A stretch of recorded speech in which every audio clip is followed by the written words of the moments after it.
Boa noite.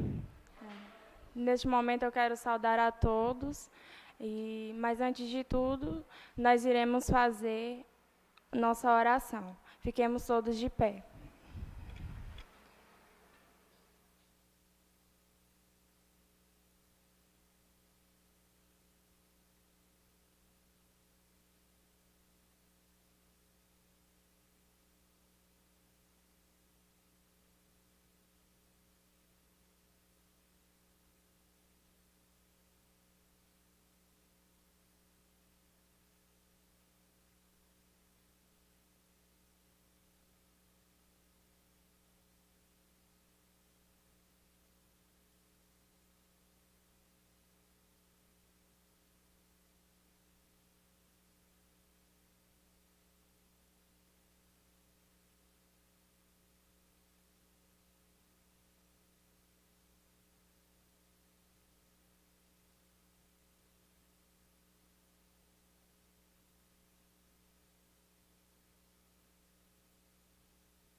Eu queria pedir que o seu Liduíno fizesse a leitura da ata neste momento. A ata da 6ª sessão ordinária do 2º período legislativo da Câmara dos Vereadores Mirins de Baturité, do ano de 2019. Aos 16 dias do mês de outubro do ano de 2019, às 18h20, teve início a 6ª sessão ordinária da Câmara dos Vereadores Mirins de Baturité, com a presença dos seguintes vereadores, num total de 8. Maria Eduarda Alves de Souza, presidente. Antônia Tainara Freitas Abreu, vice-presidente. Letícia Mayumi Freitas Furtado Pinheiro, segundo secretário. Camille Nazaré Lopes Porto. Wellington Silva Monteiro. Carlos Ailton Girão de Andrade. Maria Bianca Carneiro de Souza. Yara Mirelle Martins de Oliveira. Antônio Martins Henrique Neto. Não compareceram os seguintes vereadores: Antônio Marlisson Costa Pereira, Francisca Janiele Lima Melo, Gessivânia Moreira da Silva e Isaac Lourenço da Costa, primeiro secretário. Havendo número legal, a presidente Maria Eduarda Abreu deu por aberta a presente sessão, cumprimentando a todos e fazendo com os presentes as orações do Pai Nosso e Ave Maria e a mensagem de fé. Maria Eduarda autorizou em seguida o senhor Liduíno a fazer a leitura da ata da sessão anterior, que foi aprovada por todos. A presidente Maria Eduarda agradeceu aos alunos das escolas Domingos Sávio, Estevão Alves da Rocha e INSA pela presença na sessão. Maria Eduarda falou sobre o tema violência nas escolas, algo corriqueiro nos dias de hoje no Brasil e que precisa ser debatido. O bullying é uma violência e às vezes extrapola os limites e constrange. Condena qualquer agressão aos professores. A vice-presidente Tainara falou e apresentou números da violência nas escolas, onde nosso estado fica em segundo lugar no Nordeste. O Edil Wellington fez a leitura de um relato de agressão sofrida por um professor.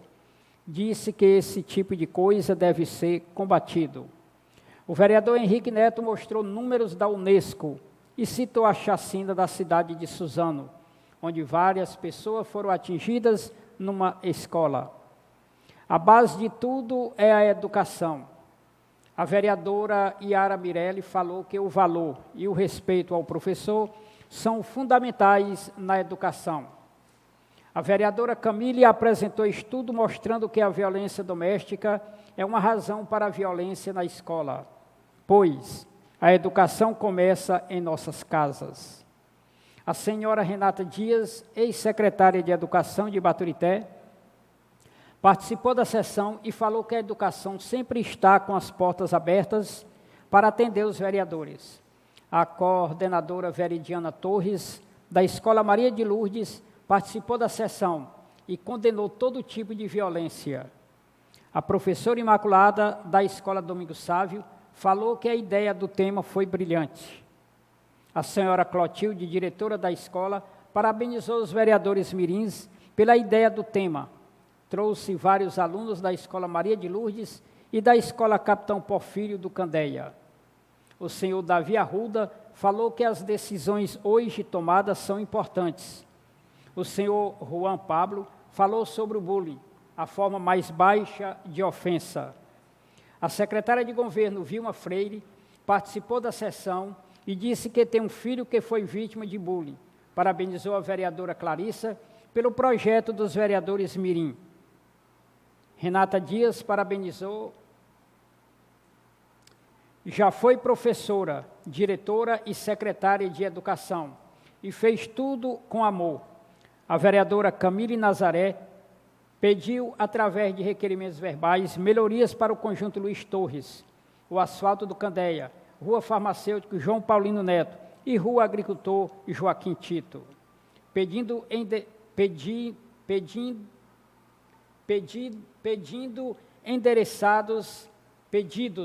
endereçados ao prefeito Assis Arruda.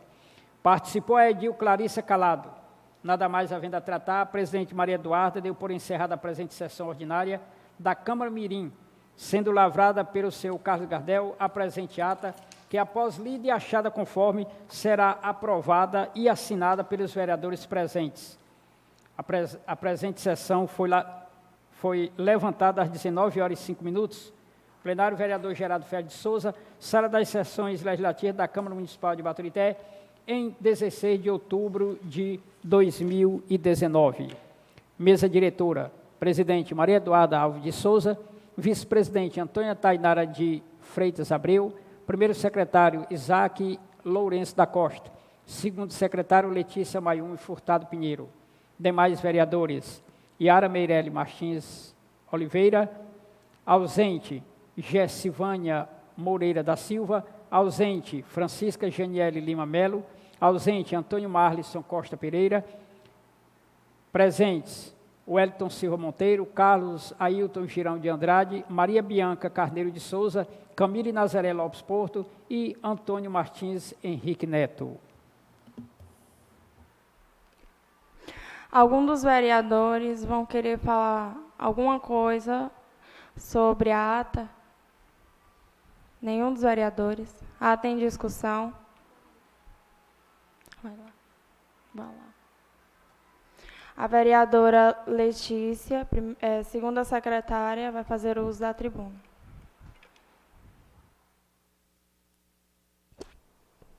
O meu nome está errado. Está como Letícia Mayumi Freitas Furtado Pinheiro. E essa Letícia Mayumi Furtado Pinheiro.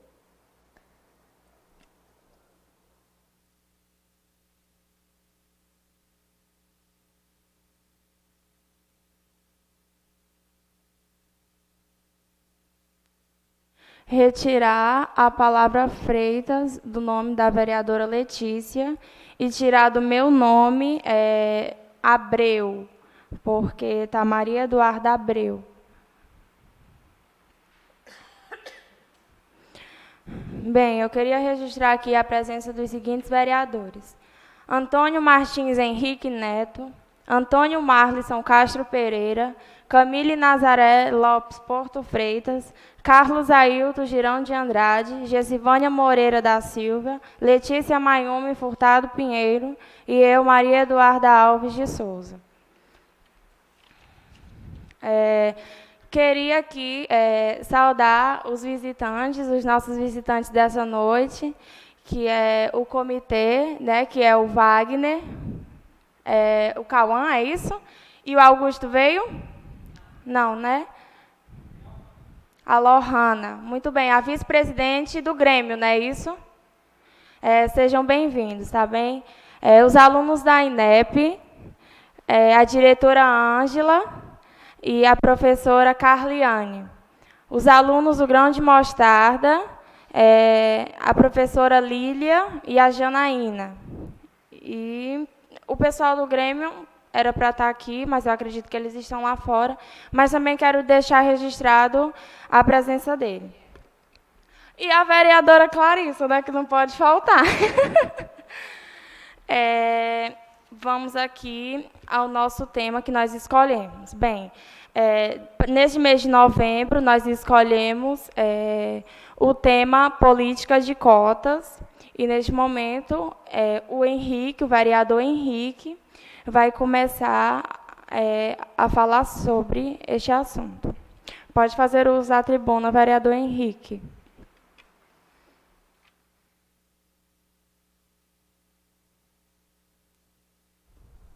Então, boa noite a todos. Eu gostaria de agradecer a presença de todos que vieram aqui nos prestigiar essa noite. E como a nossa presidente falou, hoje falaremos sobre a política de cotas. Escolhemos esse tema, já que esse é o mês da consciência negra. Especificamente no dia 20 de novembro de 2019 será comemorado o Dia da Consciência Negra. Então, como vocês já sabem, nós vamos falar de política de cotas. Primeiramente, o que são as cotas? As cotas são as reservas de vagas em instituições públicas ou privadas direcionadas a pessoas classificadas por etnias, ou seja, negros, indígenas, pessoas de instituições públicas. Então, qual o motivo de sua existência? Então, as cotas foram criadas em 2012, inclusive estão em lei desde 2012, porque o Brasil ele possui uma dívida histórica muito grande com a população negra. Porque, como vocês sabem, o nosso país foi construído em um alicerce completamente racista, onde negros, pretos, indígenas eram tratados como objetos, eram tratados como moedas de troca e eram tratados como seres que serviam apenas para o trabalho, seres que eram considerados naquela época pessoas que não possuíam alma, pessoas que não possuíam família, pessoas que não teriam direito de se posicionar. Então, bem, a população negra está aqui no Brasil, gente, há muito tempo, desde a época da colonização. Como vocês sabem, foram trazidos da África pretos para servirem de escravos no Brasil. E isso causou um racismo estrutural no nosso país. Porque, como eu falei anteriormente, naquela época, negros não eram tratados como pessoas, negros eram tratados como objetos. E a presença deles no Brasil fez com que a gente tenha tudo que nós temos hoje em dia. Ou seja, eles foram peças principais para o Brasil atual.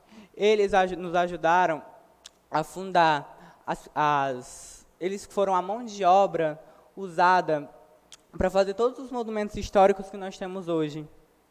Então, como vocês sabem, foram mais de 300 anos de escravidão, ou seja, mais de 300 anos de exploração negra. Foi dado fim a isso apenas em 1888, com a abolição da escravatura no Brasil. Porém, isso não marcou o fim do racismo. Muito pelo contrário. Após a abolição da escravatura, os negros, sim, estavam livres. Porém, como eu posso dizer, não foi tomada nenhuma medida pública para introduzi-los dentro da sociedade. Ou seja, eles foram lançados à marginalização. Eles foram lançados a condições de vidas precárias, como eles viviam antes. Ou seja, a situação deles não mudou. A situação que havia mudado seria que agora eles são livres, entre aspas. Porém, muitos deles, creio eu que a maioria, se manterão presos a seus senhores de engenho, pois não tinham oportunidade de viver sem aquilo. Aquilo ali, infelizmente, aquela exploração toda, era a forma com que eles conseguiam sobreviver, mesmo de maneira indigna. Então, a população negra no Brasil, ela, assim, avassaladora. Mais de 50% da população brasileira, que se estimula cerca de mais de 200 milhões de habitantes, é negra. Ou seja, mais da metade da população brasileira é negra. Então, porém, nós temos um grande número de negros no país. Isso inclui pretos, indígenas, pardos. Somos um país bem miscigenado. Porém, a gente não vê essas pessoas atuando no nosso país. O que ocorre? Uma grande desigualdade social, porque pretos não ocupam o mesmo lugar que brancos. Você vê hoje em dia que a maioria das pessoas que compõem algum lugar na sociedade são brancas. E os negros sempre ficam ligados à marginalização. a gente tem uma cultura de associar o preto, de associar o pardo, de associar o indígena àquilo que não é certo. E isso vem de muito tempo atrás, desde que a gente foi considerado uma colônia de Portugal. Então, eu trouxe aqui alguns dados para serem apresentados para vocês verem esses resultados alarmantes de pesquisa do IBGE e da Unesco. Então, entre brasileiros que compõem o grupo dos 10% mais pobres, com média de R$ 130 por pessoa na família, 76% eram negros em 2015, segundo a pesquisa, ou foi do IBGE ou foi da Unesco, me foge agora a responsável. E isso mostra que a desigualdade social no Brasil é muito grande, é muito alarmante. Por quê? Por que será que a maior parte dos negros estão condenados à pobreza? Porque, sim, existem negros ricos. Existem pessoas na alta sociedade que possuem a pele escura. Mas a gente não pode levar a exceção como uma regra. Porque a maior parte dos pretos do Brasil, dos negros do Brasil, dos indígenas do Brasil, estão nas classes mais baixas e estão condenados a viverem uma vida indigna. Então, outro fato, a maior parte da população encarcerada é negra. Ou seja, como eu citei anteriormente, após o processo de abolição da escravatura, não houve nenhuma medida para introduzir os negros na sociedade, fazendo com que eles fossem lançados à marginalização. Isso fez com que eles não tivessem lugar na sociedade e procurar outra forma de sobreviver. Ou seja, isso foi foram a forma que eles acharam para poder sair da miséria nesse país. Porém, não saíram, infelizmente. A gente pode ver porque a maior parte da população encarcerada é negra. A gente tem mais de 50% da população do Brasil é negra. Mas onde estão esses 50%? Por que eles não ocupam os mesmos espaços que os brancos? Por que eles não estão nos altos cargos? Porque, se não me foge a memória, em uma pesquisa que eu fiz, no Brasil existem 400 juízes e apenas 6 são negros. Então, isso é um dado alarmante, gente. Hã? Me foge a memória. Hã? Então, que nem a nossa vereadora, a nossa edil, Clarissa Calado, afirmou, no STF não existe nenhum juiz negro. Ou seja, havia o Joaquim Barbosa. Você pode perceber que há uma desigualdade social muito grande no Brasil. Você pode ver que eles não ocupam os mesmos espaços que pessoas de peles claras. Isso é um grande desperdício de inteligência. Porque uma pessoa negra, ela possui a mesma capacidade de uma pessoa branca. Biologicamente, nós somos todos iguais. Nós temos nossas próprias crenças, nós temos nossas próprias tradições, porém, o indivíduo, ele é diferente. Porém, no conjunto, biologicamente, somos todos iguais. E por que nós não levamos esse argumento como prioritário? Porque no Brasil, atualmente, a maior parte da população nas universidades, mesmo com a política de cotas, é branca. Por que em cargos altos, em mesas como essa, a minoria é negra e a maior parte são pessoas de pele clara? Essa é a questão, esse é o meu questionamento.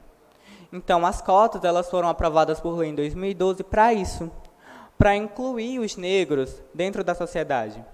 Muitas pessoas podem até discordar, mas creio eu, na minha opinião, as pessoas que discordam não conhecem o suficiente para poder falarem sobre. Então, as cotas são importantíssimas para o Brasil, porque a gente precisa de uma equidade racial. A gente precisa de uma democracia racial no Brasil, porque todos nós somos iguais e todos nós temos capacidade para exercer todas as funções. Mas, infelizmente, por conta desses privilégios, por conta dessa desigualdade social, muitas pessoas são jogadas à marginalização no Brasil.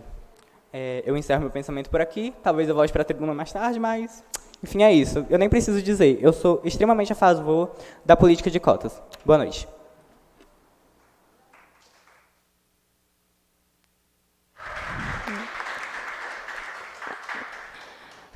Para continuar, a vereadora Camille vai fazer o uso da tribuna.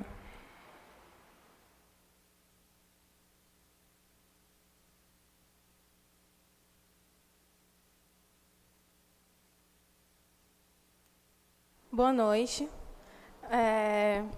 Eu vou falar um pouco sobre política de cota. O sistema de cota, hoje, é um dos assuntos mais polêmicos desde seu surgimento, em 2002, quando se trata de ingressos para o ensino superior. O sistema de cotas é uma política pública criada pelo governo brasileiro, destinado à reserva de vagas para indígenas, negros, pardos e pessoas que concluíram ensino médio em escolas públicas, que sofrem devido à desigualdade social e racial. Ela foi usada pela primeira vez em 2002 pela Universidade Estadual do Rio de Janeiro, que criou um sistema de cota para estudantes de escolas públicas, e, em 2004, a Universidade de Brasília criou para negros. Mas só em 2012, o governo aprovou a Lei 12.711, no qual dizia que 50% das vagas disputadas teriam que ser dessa minoria, dessas pessoas que sofrem devido à desigualdade social. Os tipos de cota. Existem as cotas sociais, que são destinadas para alunos que terminaram o ensino médio em escolas públicas, e as cotas raciais, que também são para alunos que terminaram o ensino médio em escolas públicas, porém se limita mais a 3 grupos, a 3 raças: os negros, os pardos e os indígenas. As cotas raciais, elas são mais ligadas à história, como o vereador Henrique falou. Porque desde o segundo reinado, ou bem antes também, mas eu vou pegar o segundo reinado, que foi quando foi aprovada a Lei Áurea. Quando foi aprovada a Lei Áurea, que libertava os escravos, ela foi considerada por muitos uma lei incompleta. Por quê? Por causa que ela apenas era: pronto, vocês estão livres. Agora, o que eles iam fazer? Com que eles iam trabalhar? Aonde eles iam morar? Por quê? Porque, desde aquela época, os latifundiários, eles mesmos tinham preconceito e eles preferiam pagar estrangeiros do que trabalhar com negros. Então, eles foram meio que exclusos da sociedade e marginalizados depois. Eu vou trazer um exemplo para vocês, sentido mais essa política de cota e a razão dela ter sido criada. Imaginem que 4 pessoas vão disputar uma vaga na Universidade Federal, e 3 delas terminaram o ensino médio em uma escola pública, e uma só, é claro, ela terminou em escola particular. Tecnicamente, para o da escola particular ter uma vantagem sobre os outros, porque, querendo ou não, existe essa diferença. Existe essa diferença gritante de ensino, você querendo ou não. E eu acho que você só vai saber, você não pode querer tirar o direito de um, e por causa que você não sente. Você só sabe o que um passa quando você sente na pele. Quando você sabe o que um negro tem que aguentar todo dia, toda aquela discriminação, o que um indígena tem que aguentar, o que uma pessoa de ensino, o que é você competir sabendo que está em desvantagem, sabendo que você tem um risco menor de não tem um risco maior de não conseguir. E um exemplo, eu não sei se você notaram, mas eu sou totalmente a favor das políticas de cota. E eu vou trazer um exemplo no qual, imaginem 3 crianças que vão assistir a um jogo de beisebol. E elas são apenas separadas por um muro, no qual o mais alto consegue enxergar, o médio ele consegue, mas com dificuldade, e o baixo ele não consegue ver. Se a gente aplicar a igualdade, que é dar às pessoas a mesma oportunidade, ao seu lado tem 3 caixotes de madeira. Se a gente for aplicar a igualdade e der um caixote para cada um dos meninos, o menor continuará sem ver, o maior vai ver melhor ainda e o médio vai ver.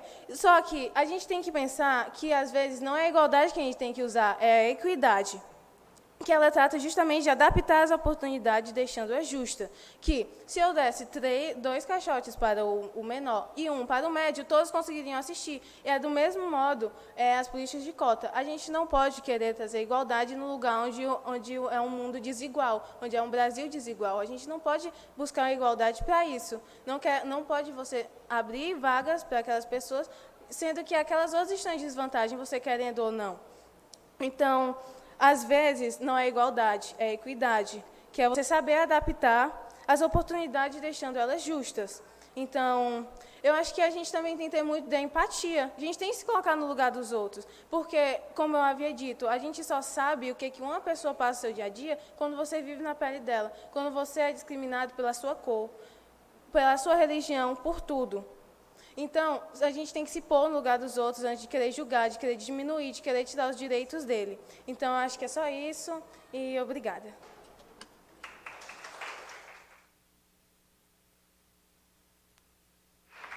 Eu agradeço muito a participação da Camila e do vereador Henrique, dos nossos 2 vereadores.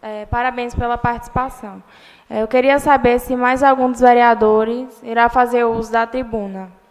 Algum dos vereadores? Não? Nenhum dos vereadores?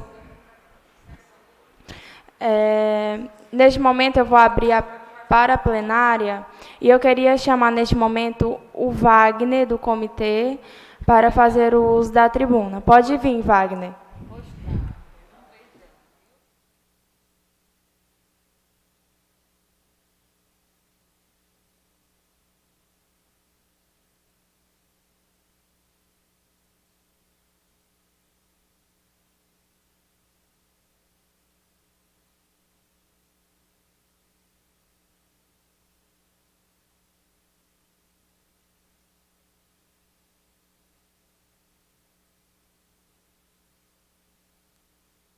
Boa noite. Tem que segurar? Tem que segurar? Oi, boa noite. Pronto. Eu tenho quantos minutos? Tá ótimo. Bom, gente, boa noite a todos e a todas. Eu vou fazer uma breve apresentação aqui antes de iniciar a fala sobre o tema de hoje, que são as cotas, a política de cotas. Né? Eu me chamo Wagner Vasconcelos, sou estudante do curso de Letras do IFCE, um curso de licenciatura.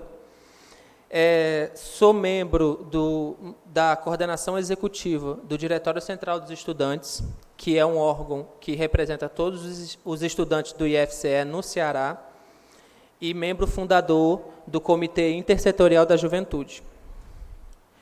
Bom, primeiro eu queria agradecer as pessoas que fazem isso acontecer. Essa discussão acontecer hoje aqui nessa casa, que é a Casa do Povo. Então, é preciso agradecer à vereadora Clarissa Calado por ter encabeçado a criação desse projeto, que é um projeto maravilhoso, que coloca os jovens no centro das discussões. Quem escolhe os temas discutidos nessa casa são os próprios vereadores mirins. E para a gente entender, a partir dos temas que eles já buscaram levantar aqui, qual o tamanho da consciência desses jovens. Né? Então, parabenizo a Clarissa por ter encabeçado esse projeto. Cumprimento e agradeço também o convite a todos os vereadores mirins. Né? Cumprimento aqui na pessoa da presidente Eduarda. E eu gostaria também de fazer alguns questionamentos. É preciso questionar, além da Clarissa, qual outro vereador dessa casa colabora com esses jovens? Qual outro vereador dessa casa está disponível para escutar as suas demandas? É preciso que os vereadores mirins conversem sobre isso nas suas casas, nas suas escolas e com seus professores. Na hora da eleição, é comum ouvirmos de todos os políticos. É preciso cuidar do povo, nós vamos cuidar da juventude. Eu devo dizer a todos os vereadores dessa casa que o povo está aqui hoje nessa sessão. Dentro dessa casa, o povo está no rosto dessa juventude, que são os vereadores mirins. Devo dizer também que vocês não os desamparem, não roubem os seus sonhos e não os abandonem. Devo dizer também ao Poder Executivo e aos conselheiros tutelares, ouçam esses jovens. Em uma conversa de pouco mais de 1 hora, é possível colher dados de abandono familiar, automutilação, bullying, discriminação, depressão, entre outros problemas que afetam as crianças e jovens da nossa cidade. E esses jovens, que são os representantes, conhecem bem essas dificuldades enfrentadas no dia a dia. Então, a ideia de conversar com eles é levantar dados e traçar projetos que realmente funcionem na juventude da nossa cidade. É preciso devolver aos jovens os grandiosos sonhos de mudar o mundo. Aos jovens que nos assistem hoje, gostaria de convidar a todos para se juntar a nós no nosso Comitê Intersetorial da Juventude, a fim de construir um futuro onde sonhar com um futuro melhor não seja ir morar em Fortaleza para trabalhar, mas construir uma cidade verdadeiramente acolhedora e com oportunidades para todos e todas. O tema ao qual fui convidado para falar é a importância da política de cotas no Brasil. Então, a gente precisa voltar um pouco mais para tentar abrir esse diálogo com vocês. Esse diálogo das cotas só começou a existir no Brasil a partir dos anos 2000. Os pesquisadores brasileiros que ocupavam as universidades descobriram o óbvio. A universidade é elitista e composta por sua esmagadora maioria pelos filhos da elite e da classe média do Brasil. Santos, em 2012, nos diz o seguinte: a universidade pública se tornou o locus privilegiado da sociedade brasileira, para se entender a forma como discursos de manutenção de status e poder apareciam na esfera pública, lugar de reprodução das desigualdades. A academia teve que sair de suas vetais e responder com propostas e ações. Somente em 2000 começou-se a discutir a política de cotas. Em 1808 foi inaugurada a primeira universidade do Brasil. Nós demoramos 200 anos para dizer que o pobre, o preto, o LGBT e os deficientes físicos não conseguem acessar a universidade. A política de cotas está entrelaçada a uma política afirmativa mais abrangente. E ela só entrou em vigor no Brasil em 2012. Foram 12 anos de discussões para que ela pudesse virar lei nacional, para que todas as universidades do Brasil fossem obrigadas a adotar a política de acesso aos mais pobres. Desde 2002, se discute política afirmativa na UFC. Em 2005, o próprio Ministério Público recomendou a adoção do sistema de cotas pela UFC já no próximo vestibular, o que foi indeferido pelo Conselho da UFC. Em 2008, o pró-reitor Custódio de Almeida disse o seguinte em uma televisão: não há demanda cearense, não há demanda da sociedade cearense. Em 2008, ele disse que não tinha criado uma política de cota porque não tinha demanda da população cearense. Ora, a gente sabe que existia o pobre, a gente sabe que eles não conseguiam acessar a faculdade, mas o reitor disse que não tinha demanda. Isso quer dizer, gente, que se a população não se organizar, a gente não vai conseguir avançar. A gente só vai conseguir avançar se a gente cobrar todo e qualquer governo que tiver no poder, independente da sua ideologia ou posição política. A lei de cotas não pode ser vista como um privilégio, a menos que não leve em consideração o que diz a Constituição. A Constituição, no seu título 1º dos Princípios Fundamentais, artigo 3º, diz o seguinte: constituem objetivos fundamentais da República Federativa do Brasil erradicar a pobreza, a marginalização, reduzindo as desigualdades sociais e regionais. O capítulo 2 dos Direitos Sociais, artigo 4, diz o seguinte: são direitos sociais a educação, a saúde, a alimentação, o trabalho, a moradia, o transporte, o lazer, a segurança, a previdência social, a proteção, a maternidade e a infância, a assistência aos desamparados na forma desta Constituição. Ora, se a Constituição diz que o objetivo do Estado brasileiro é erradicar a pobreza, reduzir as desigualdades sociais e que fazem parte dos seus direitos sociais de cada cidadão, o direito ao trabalho, promover o acesso da maioria dos brasileiros à educação e à universidade deveria ser o pilar de sustentação do Estado brasileiro. Sem acesso à universidade, não tem profissionais qualificados no Brasil. Segundo dados do IBGE, 66% dos brasileiros ganham menos de 2 salários mínimos.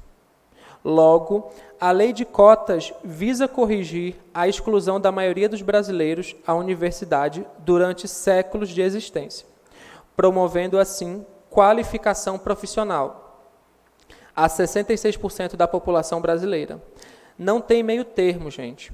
Sem cotas, estamos dizendo que 66% da população brasileira não pode sonhar em ser advogado, engenheiro, arquiteto, professor, médico ou outra profissão. Portanto, nós, do IFCE, ao qual eu represento como coordenador executivo do Diretório Central dos Estudantes, entendemos que ser contra a política de cotas é ser contra a diminuição das desigualdades sociais, a diminuição da marginalização da população negra. É negar o direito à cidadania da sua própria população. Logo, somos a favor da política de cotas. E vamos além. Nós exigimos a sua ampliação. Os estudos mais recentes dizem que a política de cotas revolucionou o acesso dos pobres às universidades. Mas o jovem negro ainda tem dificuldade de acessar, assim como o jovem LGBT, assim como os jovens deficientes físicos. Para finalizar, lembro que a abolição da escravidão, o acesso à educação básica e a conquista da política de cotas não se deram graças à assinatura de uma princesa ou de uma presidenta, mas sim de um amplo debate entre a sociedade civil que, com muita luta e organização, nos garantiu conquistas importantes para diminuir a desigualdade social tão presente no nosso país desde os primórdios de sua invasão em 1500. Muito obrigado pela atenção e tenham todos uma boa noite.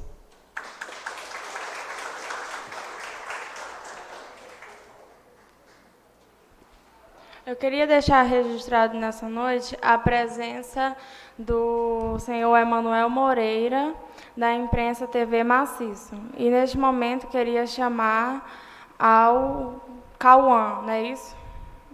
Pode fazer uso da tribuna, Cauã.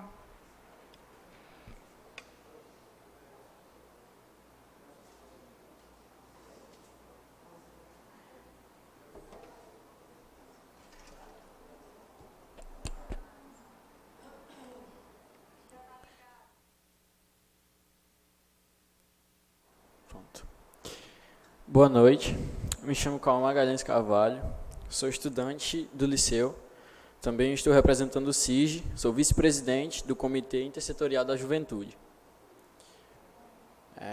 Vim falar um pouco aqui sobre as cotas raciais e vou ler um texto. A gente conversou com o nosso comitê, que é o Comitê Intersetorial da Juventude, e a gente decidiu que a gente é a favor das cotas. Por quê? Porque sem acesso à universidade, o negro vai continuar nas favelas, vai continuar ocupando subempregos, vai continuar vivendo geração após geração, tendo sua dignidade negada pelo Estado brasileiro. Eu sou a favor das cotas, porque eu estou cansado de ver negro nos empregos subordinados, e eu quero ver negro, médico, diretor escolar, advogado e etc. E é isso e obrigado.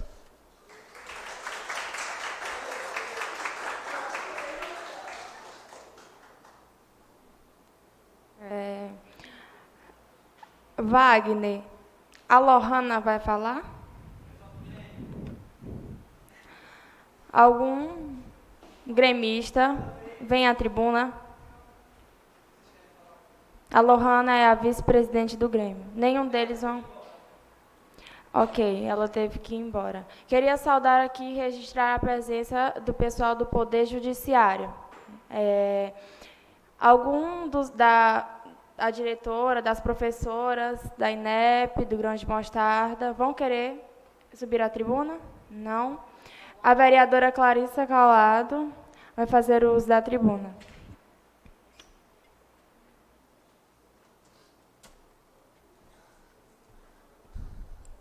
Boa noite. Vocês vão desculpar um pouco a minha voz, é porque eu estou dentro da garganta. Está uma voz bem diferente, né? Saudar a todos aqui, a diretora Ângela, a todos do INEP, muito obrigada pela presença de vocês. Sem vocês, não teríamos hoje essa Câmara Mirim. Então, vocês fazem parte disso, né? Aos alunos do Liceu, do Grão de Mostarda, o Wagner do IFCE, as professoras também do Grão, a todos que estão aqui presentes, a Emanuel Moreira, ao Poder Judiciário, que também está fazendo um belo trabalho, vem acompanhando, sempre que passo, vocês estão tendo todo o cuidado e atenção, inclusive disponibilizamos tanto aqui na Câmara dos Mirins, como também na nossa Câmara Municipal, como eles falam, né, os vereadores grandes, né, dizer que vocês sempre serão muito bem-vindos. Falando da questão da política de cotas, o Henrique falou da questão dos negros, dos indígenas, né, a dívida que o Brasil tem desde a época do Brasil colônia, a desigualdade social, o preconceito, né? E, na verdade, eu acho que pegasse tudo isso que foi feito e multiplicasse 30 vezes mais, ainda era pouco, né? E hoje temos um presidente que está querendo, inclusive, acabar. E ele, uma vez, esses últimos meses aí, desde que ele está presidente, o que é que ele fala da política de cotas? Que a política de cotas é equivocada e que política de combate ao preconceito é coitadismo. Esse é o nosso presidente da República. É importante dizer por quê? Porque temos que estar atenados ao que está acontecendo no Brasil também. Não é só em Baturité, não é só no estado do Ceará. Tivemos muitos avanços, mas podemos ter muitos retrocessos. E é esse retrocesso que não podemos deixar que aconteça. É esse retrocesso que pode impedir que um aluno ou um aluno negro, né, deficiente, possa ter acesso a uma faculdade ou uma universidade pública e deixe de ter. Tem pessoas aqui, a Ângela, que é mais ou menos da minha idade, pessoas que são um pouco mais velhas, que não tiveram o IFCE aqui na cidade de Baturité, não tiveram a Unilab, tiveram que ir para Fortaleza fazer universidade. E hoje vocês têm IFCE, vocês têm liceu, vocês têm escola profissionalizante.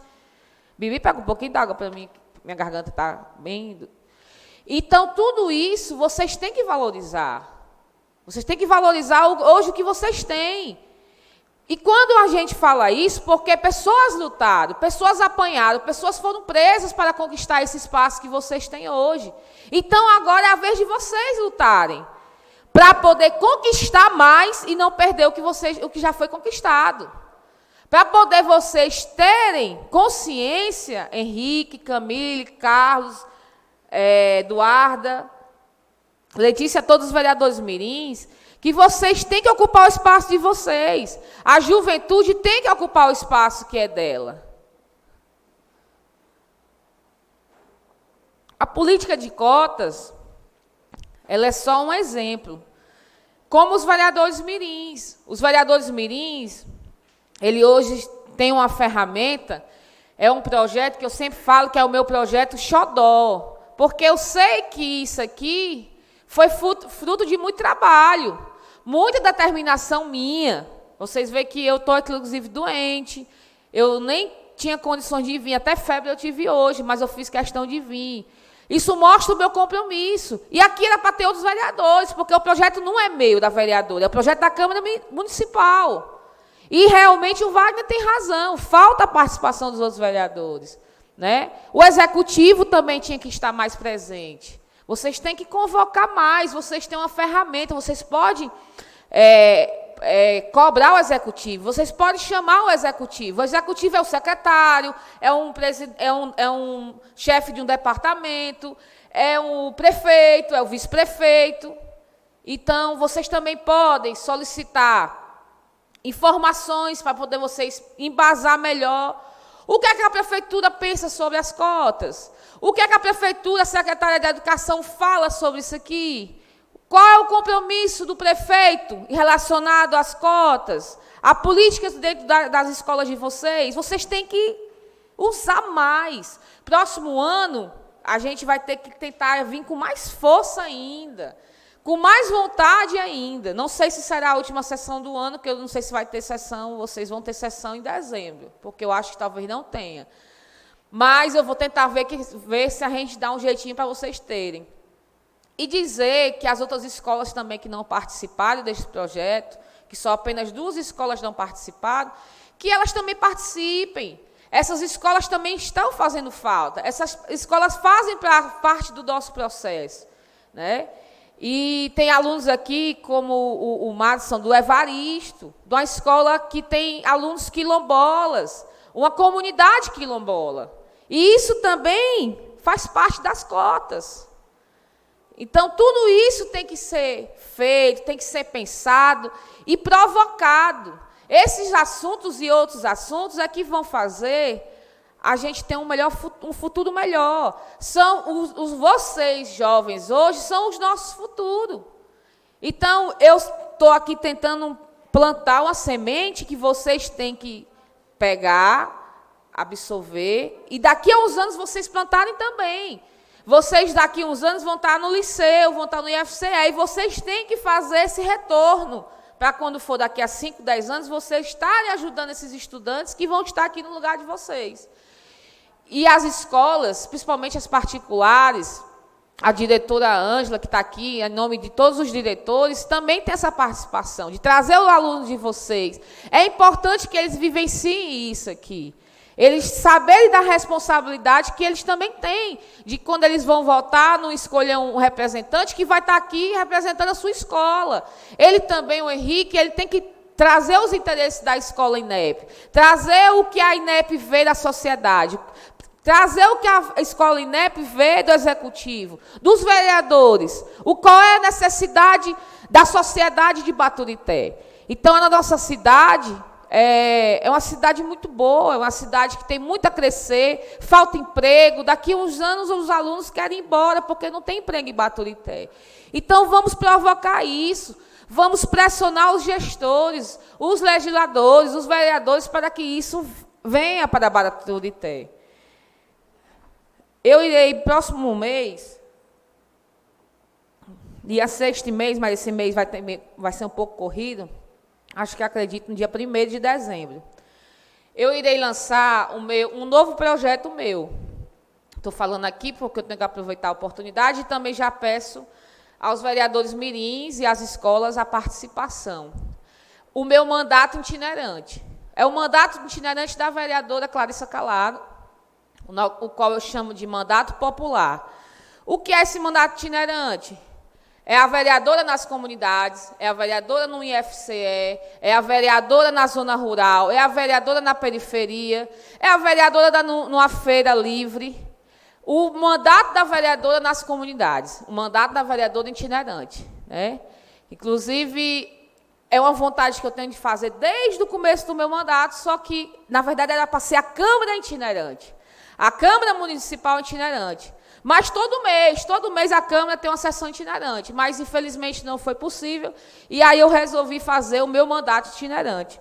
E aí já convido a todos os vereadores mirins, quem quiser estar participando, e a todo mundo, a sociedade. Vai ser um projeto, tenho certeza que vai ser muito bom. A sociedade, hoje, como eu tenho uma postura muito ativa, as pessoas me procuram, independente se votou ou não votou, se é uma comunidade que eu sou bem votada ou não sou bem votada, e as pessoas veem em mim alguma forma de tentar conseguir chegar naquele objetivo. E todo dia eu recebo de 10 a 15 mensagens e ligações de pessoas de diversos cantos, de diversas situações. E não é pedindo dinheiro, não é pagando água de conta de água e luz, não, porque esse tipo de serviço eu não faço. Eu não sou uma vereadora assistencialista, eu sou uma vereadora que faz projeto, eu sou uma vereadora que faz requerimento, eu sou uma vereadora que cobra do prefeito, eu sou uma vereadora que fiscaliza o que tem que ser fiscalizado. E voltando à questão também da política de cotas, que é o assunto aqui, eu estive semana passada com o secretário de Cultura do Estado do Ceará, Fabiano Santos, e solicitei a ele a concessão ou doação da cadeia pública de Baturité. A cadeia pública de Baturité está desativada, e eu peço aqui o apoio de vocês, jovens, que eu quero que lá seja transformado num centro cultural, no novo espaço cultural. Tínhamos a promessa de que o espaço cultural, inclusive o Manuel Moreira está aqui, fosse lá no Ciclo Operário. Mas temos um espaço que não vai ser mais utilizado, porque está sendo proibido cadeias dentro de centro. E a cadeia de Baturité é dentro do centro de Baturité. Não tem sentido mais ter aquela cadeia ali, né? Não tem sentido. Tem que ser feito uma cadeia ou um presídio regional, para que possa abranger a região de Baturité. E aquele espaço ali que se transforme no novo centro cultural, próximo ao CSU, que tenha departamento para idosos, departamento para as mulheres, departamento para a diversidade, de acompanhamento para negros, psicólogos, enfim, algo que sirva para a sociedade. Então, eu estou nessa batalha, já pedi o apoio do secretário de Cultura. Essa semana eu devo estar com a Socorro França, que é a secretária da SPS, que é a antiga STDS do Estado do Ceará, e vou tentar pedir o apoio da sociedade, que a sociedade também compre essa briga com a vereadora, né? Porque eu tenho certeza que nós iremos ganhar muito com isso. É um espaço bonito, é um espaço importante, que, se for restaurado, dá para ser um grande espaço de utilidade pública. Falando também nesse espaço, nessa parte de patrimônio, eu também estive com o secretário, lá na Secretaria de Cultura, é a pasta que cuida do patrimônio histórico, natural, histórico e cultural do Estado do Ceará. E Baturité não tem sequer um patrimônio tombado. Não temos um patrimônio tombado. Baturité é uma cidade de quantos anos? 150, 150 anos. E não temos um patrimônio tombado. Isso só Baturité, fora o que era antes de Baturité, porque tudo isso era Baturité. O maciço todo era Baturité, né? Então, temos patrimônios históricos, patrimônios culturais, patrimônios naturais, que têm que ser preservados e tombados. Eu fiz um projeto municipal, uma lei municipal de indicação ao prefeito, solicitando que fosse criado um fundo de patrimônio, que fosse criado um conselho de patrimônio e que fosse criado uma lei de tombamento, para não acontecer o que aconteceu com a Senec. Porque outros prédios serão demolidos, outros prédios serão colocados abaixo, como outros já foram colocados. E não temos nada que preserve isso, porque não temos um tombamento. Então, além de termos o tombamento do município, eu quero que tenha um tombamento do Estado. E, se Deus quiser, também um tombamento federal. Não só dos prédios históricos, como dos prédios das nossas riquezas naturais e culturais do nosso município.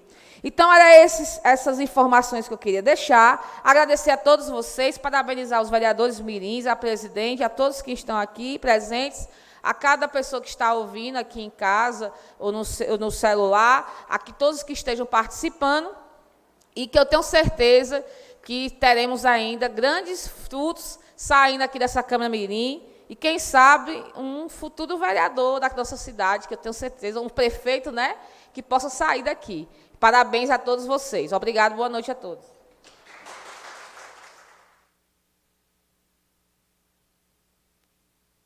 Nós agradecemos a participação da vereadora Clarissa e, desde já, nós encerramos o nosso assunto de políticas de cotas.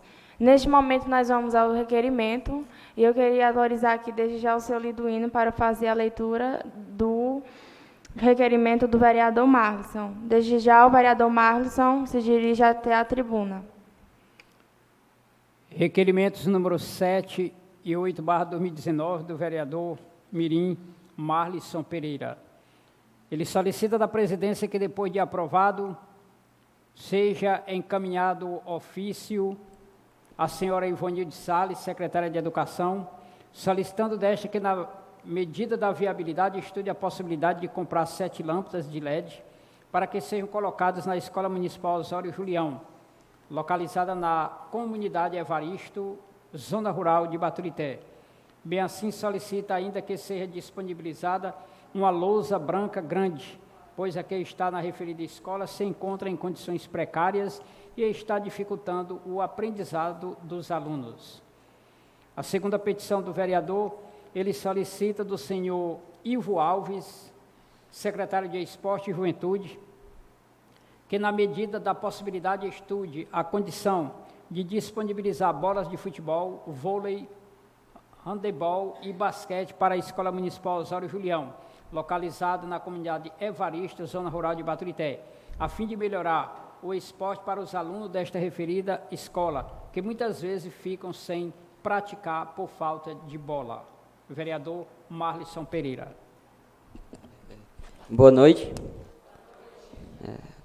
Eu fiz os projetos no intuito de ajudar realmente a escola, que eu já tinha feito esse projeto no começo do ano, mas até agora não foi atendido. O da bola é que, infelizmente, a que nós temos é praticamente um saco, não se tem mais. E a professora necessita comprar a bola com o dinheiro dela, pois o prefeito não manda e nem o secretário. E da lousa é o que realmente faz a escola funcionar. E geralmente não se tem. Está suja, sem condições já de uso, e até agora também o prefeito não manda.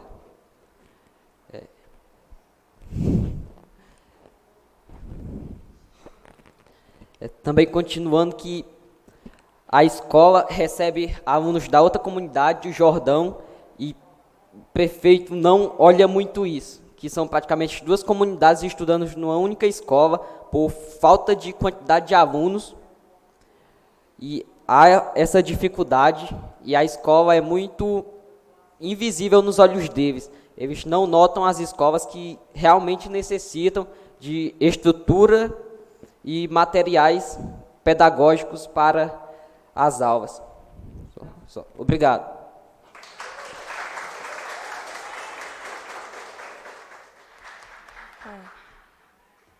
Algum dos vereadores vão querer falar sobre o requerimento do vereador Marlisson?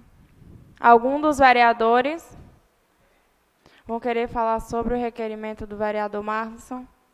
Não. Neste momento, eu passo a presidência para a segunda secretária Letícia, porque eu irei fazer uso da tribuna.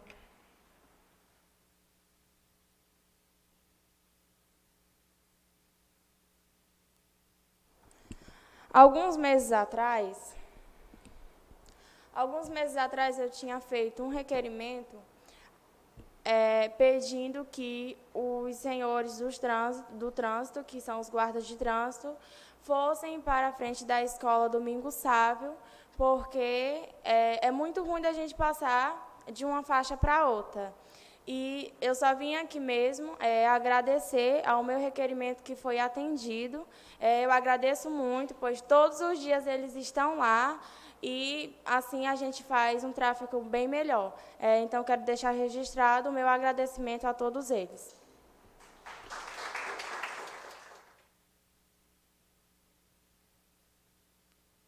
Agora eu vou passar a presidência para a presidente Maria Eduarda.